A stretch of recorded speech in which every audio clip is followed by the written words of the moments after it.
Meus irmãos, a paz do Senhor a todos. Deus em Cristo continue abençoando para todos os nossos irmãos. É um privilégio, uma satisfação muito grande ver cooperar com vocês uma vez mais.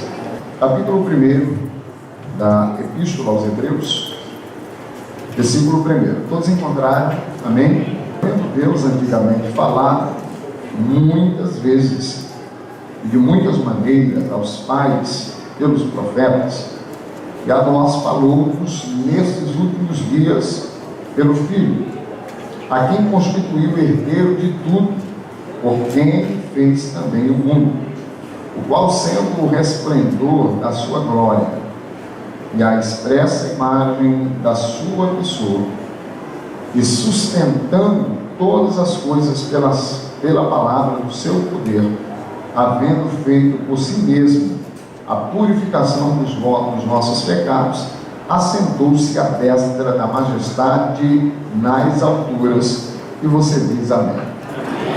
Meus queridos irmãos, a carta aos Hebreus, quando nós falamos dela, nosso companheiro vai estar colocando aí alguma coisa que escrevemos,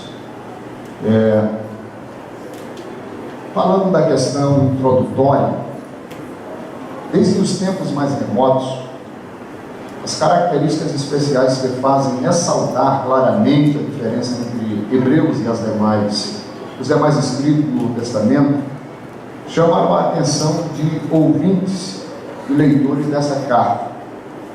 O histórico, o fundo histórico, é o alvo da carta, permanecem obscuro para nós.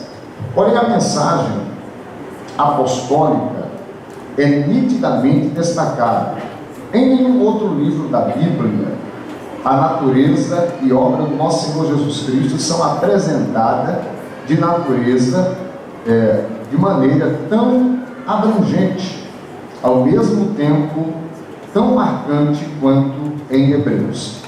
Na Epístola aos Hebreus nós temos aprendido sobre a supremacia de Cristo. O que Cristo é? E ele é apresentado sendo maior do que os anjos. Ele é apresentado como sendo ele maior do que Arão, maior do que Moisés. Na carta aos Hebreus, ele é apresentado como sendo maior até mesmo do que a antiga aliança, porque ele estabelece uma nova aliança. Então nós temos na carta aos Hebreus alguns detalhes de suma importância que não encontramos em nenhum outro livro do Novo Testamento. É óbvio que pelo fato de o escritor aos Hebreus escrever para judeus, ele vai trabalhar muito o Antigo Testamento, provando-nos que toda a descrição em relação ao Messias se cumpriu em Cristo Jesus. Então é de suma importância nós entendermos esse pano de fundo desse livro, dessa carta aos Hebreus. Nós temos aqui uma grande discussão por quem foi escrito. Um grande escritor chamado William Barclay, ele vai trabalhar e dizer que a problemática é essa, está em descobrir, em falar quem foi o escritor desta epístola, pois no primeiro século só existia o nome carta ou epístola aos Hebreus, ou aos Hebreus, não tendo nenhuma relação com o seu autor, não tendo nome. Então, por conta disso, nós vamos ter alguns pensadores, alguns grandes estudiosos, pais da igreja, que vai trazer alguma ideologia em relação a quem escreveu. Por exemplo, Clemente de Alexandria, ele pensava que chegava a afirmar que Paulo poderia ter escrito, talvez em hebraico, e Lucas fez a transliteração do hebraico para o grego. Essa era a ideia, o pensamento de Clemente de Alexandria. Orígenes, ele vai fazer no seu discurso, ele diz que só Deus sabe, com certeza, quem escreveu a carta aos Hebreus. É mais preciso na sua decisão, ele diz, olha, em relação à carta aos Hebreus, só Deus é quem sabe quem escreveu. Nós temos Tertuliano que pensava ter sido Barnabé o escritor desta carta, desta epístola. Porém, os anos vai se passando, nós vamos encontrar Jerônimo, que vai também afirmar, ele vai dizer, na Igreja Latina, ele não vai ter a ideia de que Paulo escreveu essa epístola. Porém, nós vamos ter Agostinho, ele vai trazer a mesma indicação, vai concordar com Jerônimo. E os anos vão se passando, nós vamos ter algumas descrições, porém, quando chega o Martinho Lutero, após a Revolução, após a Reforma Protestante, Lutero ele vai trazer a ideia de que Apolo escreveu isso agora, já no período da Reforma. Ele vai pensar e vai trazer algumas ideologias, dizer que não foi Paulo que escreveu, e ele vai dar algumas razões comparando as 13 epístolas paulinas. Ele vai trabalhar essa ideia que provavelmente deve ter sido Apolo quem escreveu a epístola aos Hebreus. Mas partindo desse princípio, é bom ficarmos com o que diz o autor da nossa lição bíblica, na lição número 1, quando o escritor José Gonçalves ele vai falar no concernente à autoridade ou à autoria desta carta. Ele vai dizer o seguinte: o certo é que somente Deus sabe quem é o autor. Por outro lado, o fato de ter a sua autoridade desconhecida em nada diminui a autoridade da epístola aos Hebreus. Então, independente de sabermos quem foi ou não vai alterar o fato da autenticidade desta epístola escrita aos Hebreus. Sabemos que o seu destinatário foi os irmãos cristãos, convertidos ao cristianismo, e nós vamos ter aqui a data, eles vão trabalhar, que foi antes da destruição do templo, lá no ano 70, pelo general Tito. Então, antes da destruição do templo em Jerusalém, essa carta foi escrita. A nossa Bíblia de Estudo Pentecostal, no comentário dessa epístola, Donovis vai dizer que vai datar a data da escrita dessa epístola entre os anos 67 ao ano de número 69. Ele vai trabalhar entre esses anos, 67 ao 69, ele vai dar algumas razões pelas quais for escrita nesta data. Nós temos aqui como entender a carta aos Hebreus. Eu fiz aqui um comentário de Warren Wiersbe. Warren Wiersbe vai trabalhar 5 pontos distintos, importantes, para entendermos a carta aos Hebreus. Primeiro, ele vai trabalhar e ele vai dizer que é importante entendermos que a Epístola aos Hebreus é um livro de estimativa, né? É um livro que vai trabalhar a estimativa. O termo superior é usado 13 vezes na nossa epístola, ou nessa epístola, mediante o que o autor mostra a superioridade de Jesus. Então, por 13 vezes ele vai mostrar essa estimativa, vai trabalhar essa importância da superioridade de Cristo. Então, a palavra superior vai estar trabalhando, vai estar tendo 13 vezes na epístola aos Hebreus. O segundo ponto importante para entender esta epístola é que essa carta, essa epístola aos Hebreus, é um livro de exortação. Nós vamos ter isso a partir do capítulo 13, versículo 22. O escritor aos Hebreus vai trabalhar essa verdade, falando dessa carta no caráter de exortação, exortando aos irmãos a permanecerem na fé em Cristo Jesus. O terceiro ponto importante para entendermos a epístola aos Hebreus, segundo Warren Wiersbe, é que esse livro, essa epístola, é um livro de exame. Paulo vai trabalhar isso a partir do capítulo, ou melhor, o escritor aos Hebreus trabalha isso a partir do capítulo 12, dos versículos 25 ao versículo 29, ele vai trabalhar a ideia que o livro, essa epístola aos Hebreus, é uma epístola é um livro de exame, onde é convocado os cristãos a examinar a si mesmo e a fazer uma avaliação da sua fé em quem está crendo, o que defende e o que crê de fato. O quarto ponto importante para entendermos a carta, a epístola aos Hebreus, é que esse é um livro de expectativas. Por que um livro de expectativas? Porque nós vamos encontrar aqui, no capítulo 2, versículo de número 5, Paulo trabalhando, ou melhor, o escritor aos Hebreus trabalhando uma verdade de suma importância. No capítulo 1, versículo de número 2, ele também vai trabalhar e dar essa expectativa, quando ele vai trabalhar a dinâmica e dizer que é em Cristo Jesus nós somos herdeiros de tudo, por intermédio de Cristo nós temos esse direito. Então ele vai trabalhar essa expectativa da herdade, como também o capítulo 9, versículo 15, ele vai trabalhar esse contexto. O capítulo de número 11, versículo 10, versículo 16, versículo de número 26, o escritor vai trabalhar essa ideia de uma nova cidade, de uma cidade superior. Então o livro aos Hebreus é um livro de expectativa. Quando nós olhamos para ele, nós podemos entender que é um livro de expectativa. O segundo ponto, o quinto ponto importante para entendermos essa epístola, é que a epístola aos Hebreus é um livro de exaltação. A epístola aos Hebreus exalta a pessoa e a obra do nosso Senhor Jesus Cristo.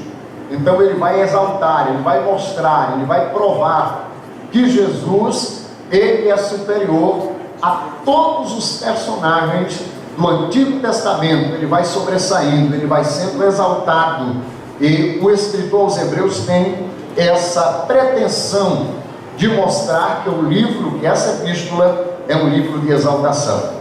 Aqui na introdução à carta aos Hebreus, nós temos aqui o primeiro ponto que eu quero trabalhar com vocês, a forma que Deus fala. Capítulo 1, versículo 1, quando o escritor vai dizer: havendo Deus antigamente falado muitas vezes e de muitas maneiras. É importante nós entendermos isso, porque o escritor aos Hebreus, ele vai trabalhar, ele vai dizer dessa novidade, porque no Antigo Testamento Deus falou muitas vezes, falou de muitas maneiras, e ele vai dizer: olha, aos pais ele falou pelos profetas, mas hoje não é, hoje ele não vai falar pelos profetas, hoje ele decidiu falar-nos através do Filho. Então é importante nós entendermos algumas formas que Deus fala, que Deus falou, por exemplo, no Antigo Testamento, porque o escritor está dizendo que Deus falou muitas vezes e de muitas maneiras. Por exemplo, se nós observarmos Jó, capítulo 37, vamos para a Bíblia? Jó capítulo 37, versículo de número 5, Jó vai ouvir Deus falar ali no capítulo 37, do livro de Jó. Pastor, por que o senhor não cita? Porque a escola bíblica não se faz sem Bíblia. Capítulo de número 37 de Jó, versículo de número 5, Jó vai ouvir a voz do Senhor, ele vai falar. Jó vai dizer no verso de número 5, que com sua voz troveja Deus maravilhosamente, faz grandes coisas que não compreendemos. Jó consegue ouvir a voz de Deus e ele fala de uma maneira diferente para Jó. Qual a maneira que Deus vai falar? É falar com voz de trovão.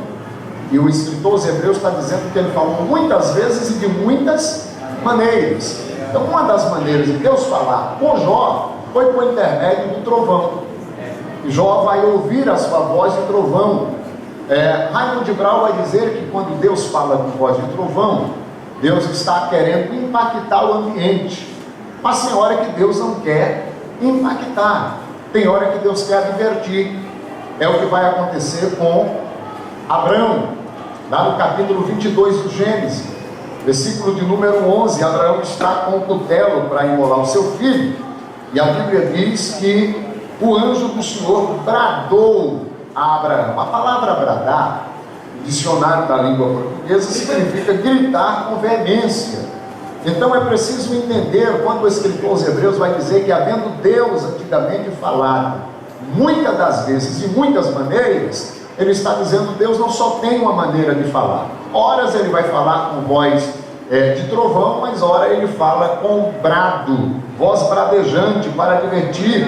Abraão está com o cutelo para matar o seu filho, e ele ouve uma voz, o Senhor bradou do céu, dizendo: Abraão, Abraão, não faças tal coisa.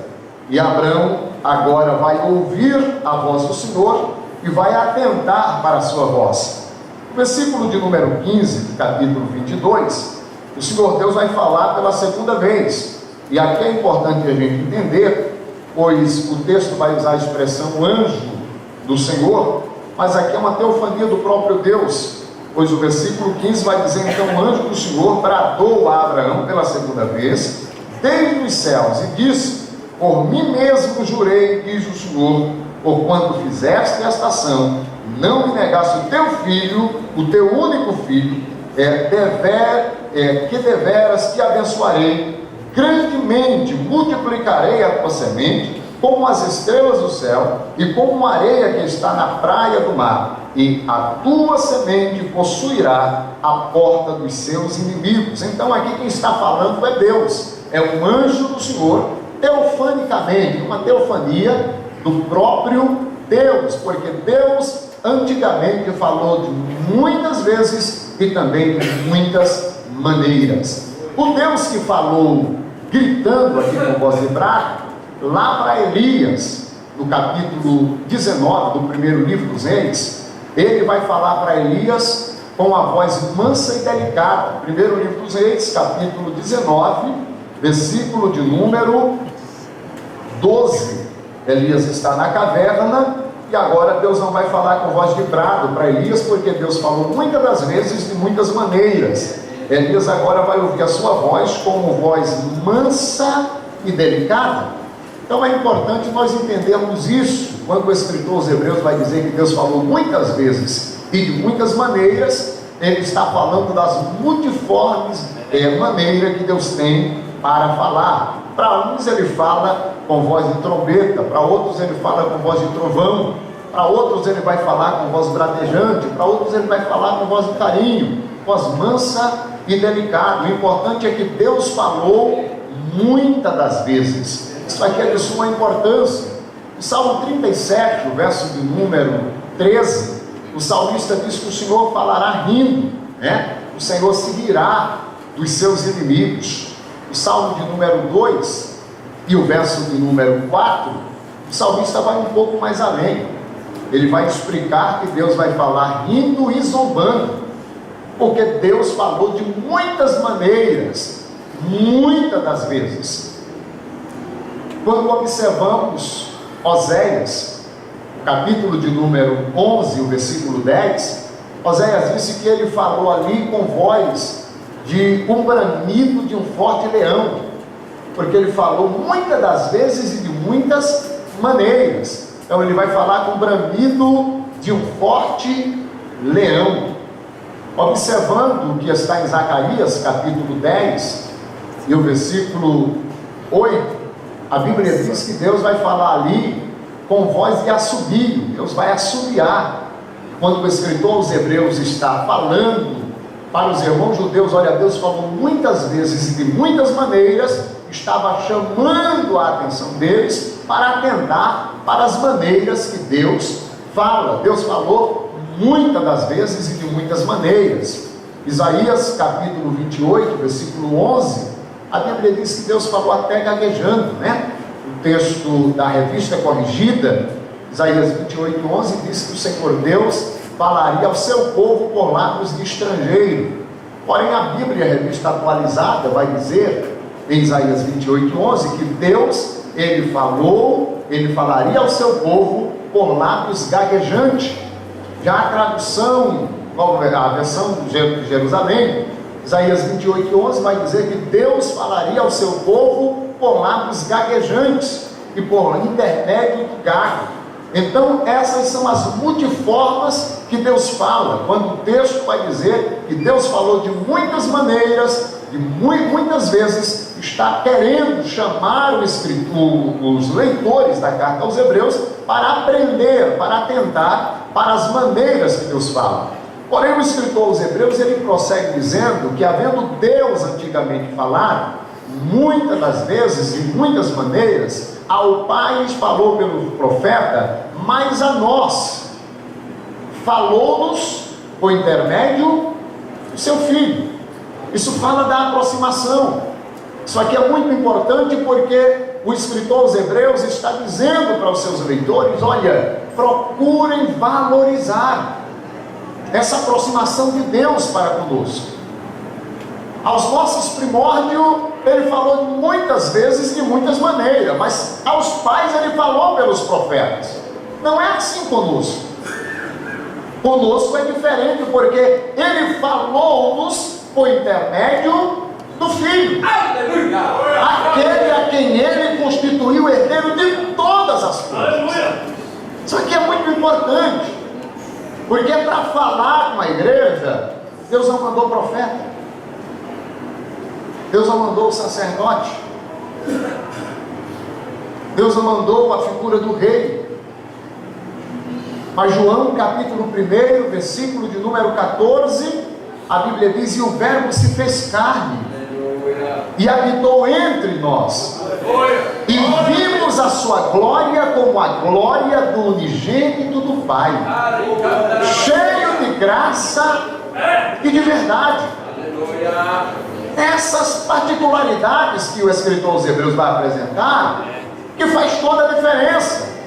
Porque no Antigo Testamento, um ouve a voz do Senhor com bramido de um forte leão, o outro vai ouvir o Senhor assobiando, o outro vai ouvir o Senhor gaguejando, o outro vai ouvir o Senhor falando por intermédio de um grande trovão, outros vai ouvir o Senhor falando com brado, mas com a igreja, o verbo se fez carne. O verbo habitou entre nós. E agora não é o profeta que está falando, é o próprio Deus por intermédio do Filho. João, na sua primeira epístola, do capítulo 1, versículo de número 1, ele vai dizer algo de suma importância. Vamos ver lá? Pastor Cid, não, senão você não abre a Bíblia. Vamos para o capítulo 1 da primeira epístola do apóstolo João. Olha que interessante. Olha o que é que João vai dizer: o que era desde o princípio, o que vimos com os nossos olhos, o que temos contemplado, e as nossas mãos tocaram da palavra da vida. Olha só, o que era desde o princípio, o que vimos com os nossos olhos, e o que temos contemplado, e as nossas mãos tocaram da palavra da vida. A palavra, ela se faz carne. E João está dizendo: olha, o que eu escrevo para vocês não foi algo que eu ouvi falar, não foi algo que me disseram, mas olha, eu toquei nele, eu ouvi ele, e nesses últimos dias ele veio diretamente falar pessoalmente conosco. O verbo se fez carne. Pois antigamente Deus falou muitas das vezes, de muitas maneiras. Ao Pai falou pelos profetas, mas a nós falou por intermédio do Filho. É o Filho se fazendo carne para falar diretamente aos homens. Isso não é para toda a cabeça. Preciso pensar, preciso refletir. O privilégio que nós temos de ter o próprio Filho de Deus habitando entre os homens para falar com os homens. Verdade que os homens precisariam ouvir. E esse detalhe o escritor aos Hebreus vai nos dar. Uma segunda coisa que precisamos analisar é que a partir do versículo 4, capítulo 1 da Epístola aos Hebreus, ao capítulo 2, versículo 18, o escritor aos Hebreus vai apresentar Jesus sendo maior do que os anjos, após ele apresentar esse privilégio que temos de tê-lo ele pessoalmente falando, é Deus falando por intermédio do Filho ao seu povo, agora ele vai provar, ele vai mostrar, no capítulo 1, dos versículos 4 até o capítulo 2, versículo 18, o escritor aos Hebreus vai fazer uma análise, vai fazer uma demonstração que Jesus é maior do que os anjos. E aí surge uma pergunta: por que Cristo é superior aos anjos? O próprio escritor, ele vai informar, no versículo 4 e 5, ele é superior aos anjos porque ele é o Filho. Olha o versículo de número 4 do capítulo de número 1 e o versículo 5. Feito tanto mais excelente do que os anjos, quando herdou mais excelente nome do que eles. Porque a qual dos anjos disse: jamais, tu és o meu filho, hoje te gerei, e outra vez eu lhe serei por pai, e ele me será por filho. Então Jesus é superior aos anjos, porque os anjos são seres criados, e Jesus é criador, ele é filho, ele é Deus. Então ele é superior aos anjos, porque ele é filho. Uma segunda razão, ele é superior aos anjos porque ele é o primogênito que recebe a adoração. Está no versículo de número 6 do capítulo 1. O escritor aos Hebreus vai apresentar: mas ao Filho diz: ó Deus, o teu trono subsiste pelos séculos dos séculos, cetro de equidade é o cetro do teu reino. Se ele subsiste, se o seu cetro, se o seu trono é estabelecido, ele é digno de honra, ele é digno de ser adorado. Os anjos não. Quando o apóstolo João, quando tem a visão lá na ilha de Patmos, lá no capítulo 19 de Apocalipse, o versículo de número 10, quando ele vê a descrição das bodas do Cordeiro, João cai de joelho para adorar o anjo. O anjo disse: não faças tal, eu sou teu conservo e de teus irmãos. Se tem que adorar, adore a Deus. Então Jesus é superior aos anjos, porque ele é o primogênito que recebe a adoração. Ele é o primogênito dos mortos. Apocalipse 1:5 vai mostrar que Jesus é o primogênito dos mortos. Porém, Romanos capítulo 8, versículo 34, vai dizer que ele é o primogênito da ressurreição. Então ele é digno de honra, porque ele primeiro morreu, mas também foi quem primeiro ressuscitou. Essa é uma das razões pela qual ele é superior aos anjos. E o terceiro ponto: Jesus é superior aos anjos porque ele é servido pelos anjos. E nós vamos encontrar vários exemplos bíblicos dos anjos servindo.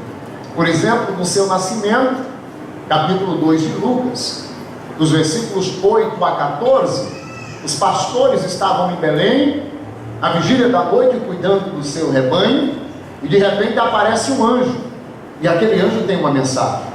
Então ele vai trazer uma mensagem do nascimento do Salvador. Logo, ele está servindo. Ele é enviado. E ele vai servir. E vai dizer aos pastores: não tenham medo. Eis que eu vos trago novas de grande alegria, que será para vocês e para todo o povo. É que hoje, na cidade de Belém, nasceu o Senhor, nasceu o Criador, nasceu o Cristo. Aleluia! E o sinal que eu vou dar para vocês é quando vocês saírem, vocês vão encontrar ele envolvido em panos, deitado em uma manjedoura.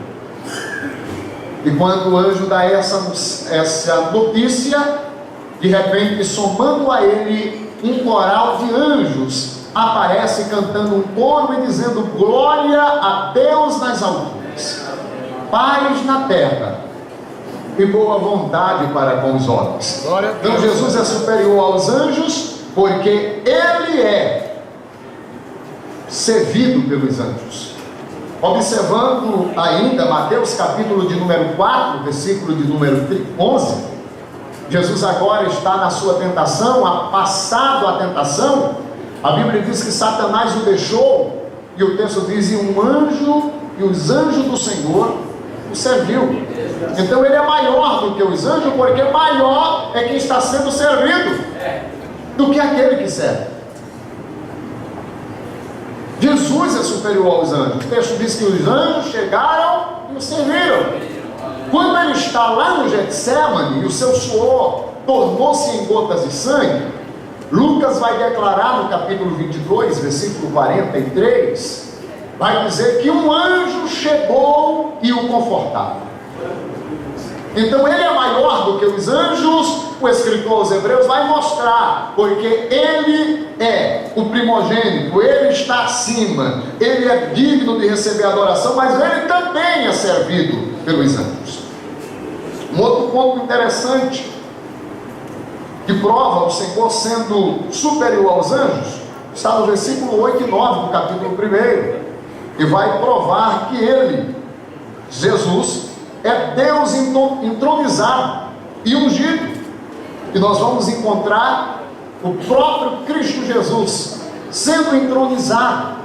Mateus capítulo 1, versículo 21 ao 23, quando o anjo aparece para José, ele vai dizer para José: olha, a Maria vai dar luz a um filho, e você coloca ali o nome Jesus, porque ele salvará o seu povo dos seus pecados. E tudo isso aconteceu para que se cumprisse a profecia dita pelo profeta: eis que uma virgem conceberá e dará luz a um filho, e o seu nome será Emanuel. Emanuel traduzido é Deus conosco. Então ele é entronizado, e por isso que ele é maior do que os anjos, conforme a descrição dos versículos 8 e 9. Em quinto lugar, ele é superior aos anjos, porque ele é o Criador eterno, dos versículos 10 a 12. E nós encontramos essa expressão em João capítulo 1, versículo 1 a 3, quando a Bíblia vai nos informar, a Bíblia vai nos dizer, a Bíblia vai nos mostrar que no princípio era o Verbo, e o Verbo estava com Deus, e o Verbo era Deus, e o Verbo se fez carne e habitou entre nós. Mas o versículo de número 3 vai dizer que todas as coisas foram feitas por Ele, e sem Ele nada do que se foi feito se fez. Então Ele é esse Criador eterno, é Ele que criou todas as coisas. O Salmo 24, verso 1 e o verso 2 diz que do Senhor é a terra, a sua plenitude, o mundo e os que nele habitam. Foi Ele quem criou os mares, os rios, Ele criou todas as coisas. Sem Ele nada do que se foi feito se fez. Então Ele é superior aos anjos, porque Ele é o Criador. Glória seja dado o seu nome para sempre. Ele é superior aos anjos, porque Ele é Cristo. Ele é o soberano, e os anjos são seus servos. Isso está no versículo de número 13 e o versículo de número 14.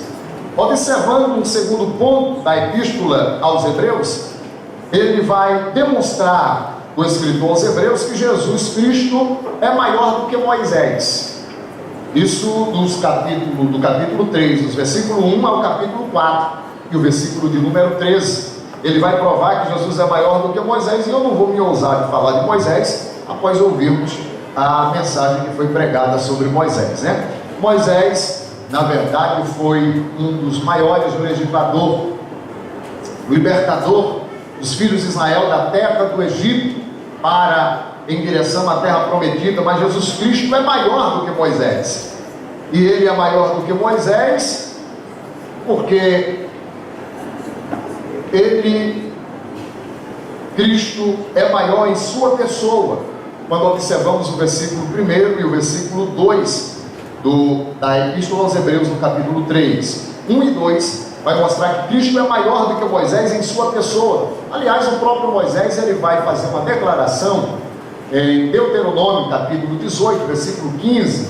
Ele diz que o Senhor despertaria, levantaria do meio deles, do meio dos judeus, um profeta semelhante a mim.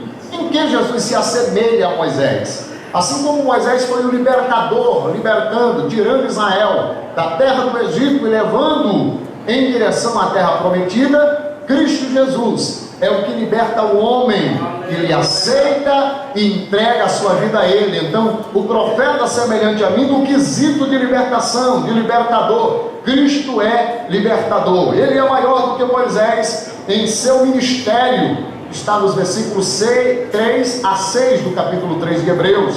O escritor aos Hebreus vai provar que Cristo é maior do que Moisés no descanso que ele oferece, a partir do versículo 7 do capítulo 3 ao capítulo 4 e o versículo de número 13. Ele prova Cristo oferecendo um melhor repouso. E o escritor aos Hebreus, ele encerra essa prédica mostrando Jesus maior do que Moisés, dizendo: resta ainda um repouso para o povo de Deus. Moisés tira o povo para levar ao repouso, mas Moisés não consegue entrar com o povo no repouso. Mas Cristo Jesus, ele veio, salvou, buscou, remiu, deu vida, e ele vai entrar com a igreja na mansão celestial. Por isso ele é maior do que Moisés.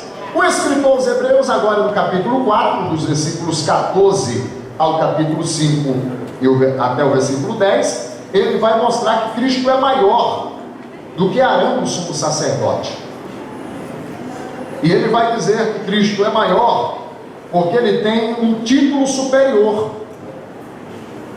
Ele é o sumo sacerdote que veio da ordem de Melquisedeque.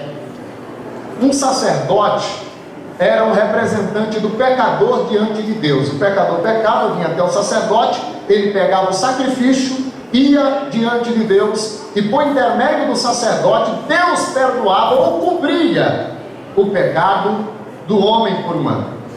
Mas Cristo Jesus, que veio da ordem de Melquisedeque, ele é antes de Arão, e ele é posterior a Arão. Portanto, ele é superior a Arão nesse contexto. E o escritor aos Hebreus, ao escrever no capítulo 2, versículo 17, veja o que é que ele vai dizer no capítulo 2, versículo 17. Ele vai dizer: pelo que convinha que em tudo fosse semelhante aos irmãos, para ser misericordioso e fiel sumo sacerdote naquilo que é de Deus, para expiar o pecado do povo, porque naquilo que ele mesmo, sendo tentado, padeceu, e pôde socorrer os que são tentados.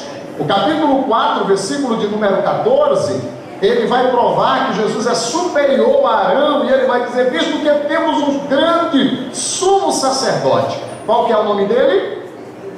Qual o nome dele aí? Jesus, Filho de Deus, que penetrou nos céus. Retenhamos firmemente a nossa confissão, porque não temos um sumo sacerdote que não possa compadecer-se de nossas fraquezas, porém um que, como nós, em tudo foi tentado, mas sem pecado.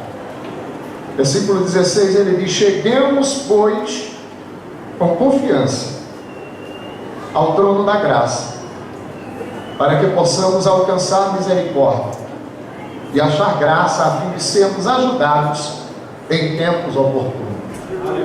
Isso aqui é muito lindo, porque o escritor dos Hebreus está mostrando que Jesus é superior a Arão.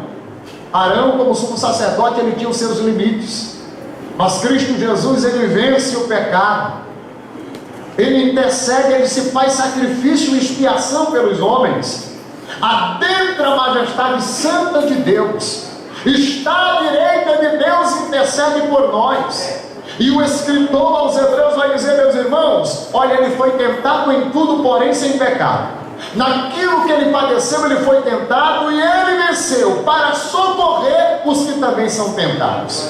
Hoje, quando eu e você somos tentados e intercedemos a esse sumo sacerdote, superior ao sacerdócio arâmico, quando nós intercedemos a ele, ele se coloca de pé à direita de Deus, e ele intercede por nós. E o escritor aos Hebreus diz: olha, diante desse sumo sacerdote, pode chegar com divina confiança. Chegue perante Ele com confiança, sabendo que você vai ser alcançado, que você vai ser atendido.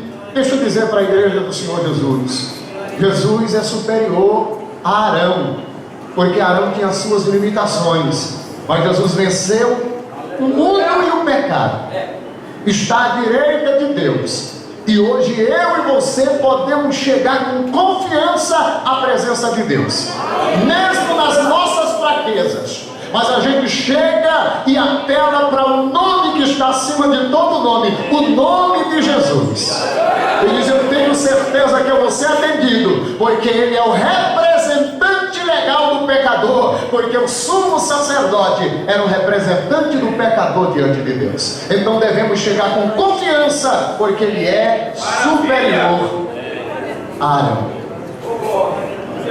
A partir do capítulo de número 8, o escritor aos Hebreus vai provar que Jesus, ele tem uma aliança superior, e ele vai dar algumas razões o porquê que Jesus tem uma aliança superior. Porque esta aliança era ministrada pelo sumo sacerdote superior, não pelo sumo sacerdote terreno. Isso no versículo de número 1 e 2 do capítulo 8. Ele vai provar essa aliança superior em Hebreus capítulo 8, versículo 3 a 5, porque é ministrada em um lugar superior, é ministrada nos céus. Ele vai provar essa aliança superior dos versículos 6 a 13 do capítulo 8, porque essa aliança é fundamentada em promessas superiores, ou seja, nós temos a convicção que muito em breve essa aliança vai se concretizar com o arrebatamento da igreja, porque a aliança que foi firmada com a igreja vai se desfechar lá nas bodas do Cordeiro, no casamento da igreja com Cristo. Portanto, essa aliança é superior. O escritor dos Hebreus continua mostrando no capítulo de número 9 que Jesus, ele proporcionou um santuário superior, e ele diz no versículo 1 a 10 do capítulo de número 9, no santuário inferior, ele vai trabalhar a questão do santuário inferior, era um santuário terreno, no versículo 1. No versículo 2 a 5 era um santuário de algo, de tipo que alegava algo maior, apontava para o superior, para os céus. Ele apresenta também que esse santuário terreno era inacessível para o povo. Antigamente não tínhamos o privilégio de entrar nesse santuário, ficava do lado de fora, mas Cristo veio preparar um novo caminho, e hoje nós estamos sentados dentro do templo. Isso é por intermédio de Cristo Jesus, porque na antiga aliança só quem entrava era o sacerdote até o lugar santo, e o sumo sacerdote uma vez por ano no lugar santíssimo. Mas Cristo, ele veio e preparou um santuário superior. O capítulo de número 10, versículo 19, o escritor dos Hebreus vai dizer que agora nós temos ousadia para entrar no santuário pelo novo e vivo caminho que Cristo nos consagrou. Isso é privilégio que os nossos irmãos não tinham no Antigo Testamento. Neemias, por exemplo, quando vai ler a lei, desde o nascer do sol até a tardezinha, Neemias está falando e o povo está do lado de fora, de pé, ouvindo, porque não tinha acesso ao santuário. Mas Cristo, ele veio e quebrou a parede divisória. O véu do templo se rasgou de alto a baixo. Além de termos acesso ao santuário, tem uma casa celestial, um santuário superior que está aguardando a igreja e a todos que amarem a vinda de Cristo Jesus.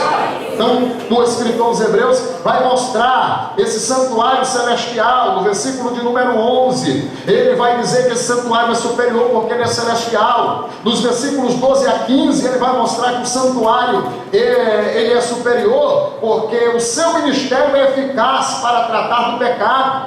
Ele vai dar algumas demonstrações desse superior, colocando o terreno inferior e o celestial superior. No capítulo de número 10 da carta aos Hebreus, ele vai apresentar o sacrifício superior. Cristo tem um sacrifício superior ao sacrifício dos sacerdotes e dos cordeiros que morria em todo o Antigo Testamento. No versículo 1 ao versículo 10, capítulo 10, o escritor aos Hebreus vai apresentar o sacrifício de Cristo remove pecados, quando o sacrifício do Antigo Testamento só cobria o pecado. Mas o sacrifício de Cristo, ele remove o pecado. És poderoso, Jesus. É importante lembrar para os queridos irmãos que esse sacrifício de Cristo, ele tem o poder de purificar de todo o pecado. O capítulo 1 de João, versículo 29, João vai apresentar e dizer: eis aí o Cordeiro que cobre o pecado do mundo, é isso? Que tira o pecado do mundo. E esse Cordeiro, nesse sacrifício superior, ele é abrangente. Se nós observarmos Gênesis capítulo 22, versículo de número 1 a 13, o Cordeiro ali vai alcançar o indivíduo, vai alcançar o Isaac. Capítulo de número 3 do livro do Gênesis, versículo 21, o Cordeiro agora vai alcançar o casal, Adão e Eva. Porém, quando observamos o que está em Êxodo, capítulo 12, versículo 1 a 10, o Cordeiro agora vai alcançar as famílias, porque o alcance desse sacrifício é superior, ele é abrangente. Então começa com o indivíduo, depois o casal, agora as famílias. Primeiro livro de Samuel, capítulo de número 7 e o versículo 9, o Cordeiro agora vai alcançar no seu sacrifício uma nação. Isaías capítulo 53, dos versículos 1 a 7, o Cordeiro agora vai alcançar a todos que crerem no seu nome. E João capítulo 1, versículo 29, o sacrifício do Cordeiro agora vai alcançar o mundo, vai tirar o pecado do mundo.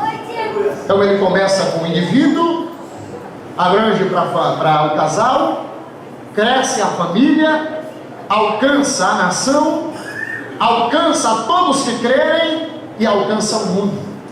O sacrifício de Cristo na cruz do Calvário é suficiente para salvar o mundo inteiro. Ele é o sacrifício superior. No Antigo Testamento, cada um tinha que trazer um cordeiro, porque o sacrifício era insuficiente e limitado. Mas Hebreus apresenta aqui no capítulo 10 que Cristo teve um sacrifício superior. E nesse sacrifício superior, ele alcança o mundo. Que o Cordeiro venha alcançar você como indivíduo, mas que alcance o casal que está aqui esta manhã. Que o Cordeiro alcance a tua família. Que o Cordeiro alcance a nossa nação. Que o Cordeiro alcance a todos que creem no seu nome. Pois o alcance dele é o mundo, porque o seu sacrifício é superior. Já no capítulo 11, o escritor aos Hebreus, ele vai falar da fé, o maior poder do mundo. E ele vai chegar à conclusão, no capítulo 11, versículo 6, dizer que sem fé é impossível agradar a Deus. Porque importa que aquele que o adore creia que ele é galardoador daquele que os busca. Então ele vai expressar, e ele vai trazer aí a galeria dos heróis da fé. Ele vai mostrar esses homens que foram apresentados. E é interessante que todos esses homens que fazem parte, fizeram parte, homens e mulheres da galeria da fé, eles ainda não alcançaram a promessa, a conclusão final. Por quê? Porque é uma aliança superior. O Senhor, ele investiu na igreja.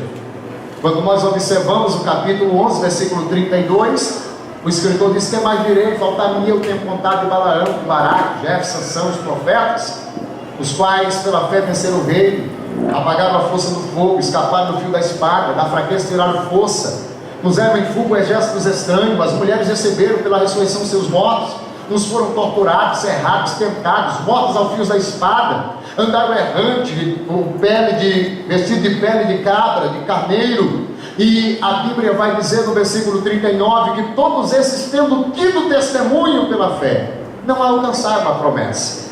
Versículo 40 diz: provendo Deus alguma coisa melhor ao nosso respeito, para que eles sem nós não fossem aperfeiçoados. Você sabe o que significa a palavra aperfeiçoados aqui? É a conclusão final, coroados. Até o presente momento, nem o Abraão, nem Isaac, nem Jacó, nem Rúben, nem Simeão, nem o Moisés, nem o Josué, ninguém foi coroado ainda, porque eles estão aguardando a igreja.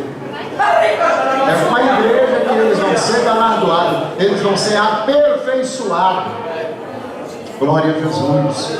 Quando Cristo vier na sua vida, Paulo disse que ele virá com os milhares dos seus santos. Os que morreram em Cristo vai ressuscitar primeiro, e juntamente com eles nós participaremos do tribunal de Cristo e das bodas do Cordeiro, porque eles serão completados, aperfeiçoados, concluídos com a chegada da igreja. E o escritor aos Hebreus vai trabalhar essa importância, glória a Jesus, desta aliança superior. O capítulo de número 12, o escritor aos Hebreus, ele faz um convite a continuarmos correndo a corrida da fé. E ele diz: portanto, nós que estamos rodeados de uma tão grande nuvem de testemunho, deixamos todo o embaraço e o pecado que tão perto nos rodeia, corramos com paciência a carreira que nos está proposta, olhando para Jesus, que é o autor e consumador da nossa fé. É importante lembrar para os irmãos que quando o escritor aos Hebreus vai falar que nós estamos rodeados de uma tão grande nuvem de testemunhas, há quem diga que essa grande nuvem de testemunha é quem está à nossa volta, que nos vê. Outros dizem que é os demônios, as nuvens das regiões celestiais. Mas o que o escritor aos Hebreus está propondo aqui não é nada disso. A grande nuvem de testemunha é o do capítulo 11, é os heróis da fé. Tanto é que a sequência do capítulo 12 ele inicia portanto é uma sequência de assuntos. Ou seja, ele apresenta os heróis da fé no capítulo 11, e no capítulo de número 12 ele segue: portanto, nós também, pois que estamos rodeados de uma tão grande nuvem de testemunha. Que grande nuvem de testemunha? Os heróis da fé. Você tem testemunha. É como se o escritor aos Hebreus estivesse dizendo: olha, quando você pensar em desistir, olhe para os primórdios. Aleluia. Quando você achar que está ruim, olhe para eles. Lá no capítulo 11, versículo 13, que a Bíblia vai dizer que todos esses, tendo tido testemunho, não alcançaram as promessas, mas vendo-a de longe. Isso aqui é muito lindo. E aí o escritor vai nos motivar: portanto, nós também, que estamos rodeados de uma tão grande nuvem de testemunho, deixamos o embaraço. E ele traz a ideia da corrida de Atenas, que os corredores, eles amarravam algo nos pés, algum peso, para treinarem durante todo o ano. E ele chamava aquilo lá de embaraço. Então eles corriam com aquele peso nos pés, arrastando, para quando no dia da corrida eles tiravam o peso, chamado embaraço, para ficar mais leve e ter habilidade para correr. Então o ano inteiro eles treinavam com o peso nos pés. Na hora da corrida eles tiravam. Então, já como acostumou a correr com peso, agora leve, eles chegavam com mais frequência. E o escritor aos Hebreus está dizendo: agora é para valer. Nós estamos rodeados de uma grande nuvem de testemunho. Então a corrida agora é para chegar ou chegar. Vamos deixar o embaraço, ou seja, tire tudo o que impede. Sinta-se leve em Cristo Jesus. Mas também precisa entender que a gente precisa deixar o pecado que de perto nos rodeia. O que está acontecendo aqui é que nas corridas existia aqueles olheiros que ficavam para aposta e eles percebiam quando alguém estava usufruindo, estava desenvolvendo mais nas corridas, então ele chamava a parte e barganhava, comprava o corredor. Se você perder, você vai ter tanto, porque eu vou fazer a aposta e eu quero que você perca, porque todo mundo vai apostar em você. Mas se você perder, eu ganho e a gente divide o prêmio. E Paulo, ou melhor, o escritor aos Hebreus vai dizer: gente, agora é para valer, deixa o embaraço, mas também não aceite barganha. O pecado está de perto rodeando, e na caminhada cristã não adianta barganha.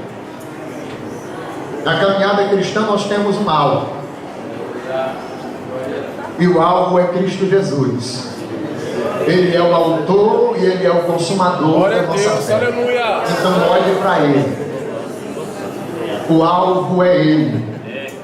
Eu quero encerrar a minha participação dizendo à igreja do Senhor Jesus: vamos deixar de lado o embaraço e o pecado. Vamos olhar para Jesus. Nós temos uma meta, nós temos um alvo. Se você está se sentindo frustrado por conta de um irmão, por conta do exemplo dado por alguém, o exemplo maior é Cristo Jesus. Olhe para Ele, Ele não te frustra, Ele não nos decepciona. Ele é o que sofreu afronta, mas Ele venceu todas as coisas. Então a corrida da caminhada cristã agora é para valer. A testemunha que está olhando, é momento de deixar o embaraço, é momento de deixar o pecado, e vamos olhar para Jesus. E o escritor aos Hebreus vai demonstrar aqui no capítulo 12 que não é importante chegar primeiro na corrida da caminhada cristã. O importante é chegar. Aqui não há uma competição, porque o reino, por intermédio de Cristo, ele inverte a coisa. Os primeiros serão os últimos, e os últimos serão os primeiros. Então, aqui não há competição de quem vai chegar primeiro ou por último. O importante é chegar. O importante é deixar virado. O embaraço é deixar o pecado e olhar para Jesus. Deixa eu te dizer uma coisa: se nós olharmos para líderes, nós podemos nos frustrar. Se olhar para um grupo, podemos nos frustrar. Se olharmos para departamento, podemos nos frustrar. Mas se olharmos para Jesus, que é autor e consumador da fé, pode ter certeza que arrastando-nos, nós chegaremos lá para a glória do Senhor. Feito isto, o escritor dos Hebreus vai fazer algumas orientações, algumas exortações aos irmãos que possivelmente estavam querendo parar na fé. E após ele apresentar Jesus, após ele fazer essa apresentação, Jesus sendo superior, o privilégio que temos em termos o próprio Filho de Deus falando-nos, o privilégio de termos Jesus como superior aos anjos, Jesus superior a Moisés, Jesus superior ao Arão, Jesus superior de uma ordem superior. E agora ele vai apresentar, dando algumas exortações aos irmãos. Ele encerra dizendo no capítulo 13, versículo 8: vocês não podem se esquecer que Jesus Cristo é o mesmo, ontem, hoje e eternamente. Deus abençoe essa igreja, e o Eterno continue com as suas mãos estendidas, que possamos entender que Cristo Jesus, Ele é maior. Ele é maior do que a adversidade, Ele é maior do que essa enfermidade que quer te assaltar. Ele é maior do que as dificuldades. Ele é superior a tudo e a todos. Ele é o mesmo ontem, Ele é o mesmo hoje, e Ele é o mesmo eternamente.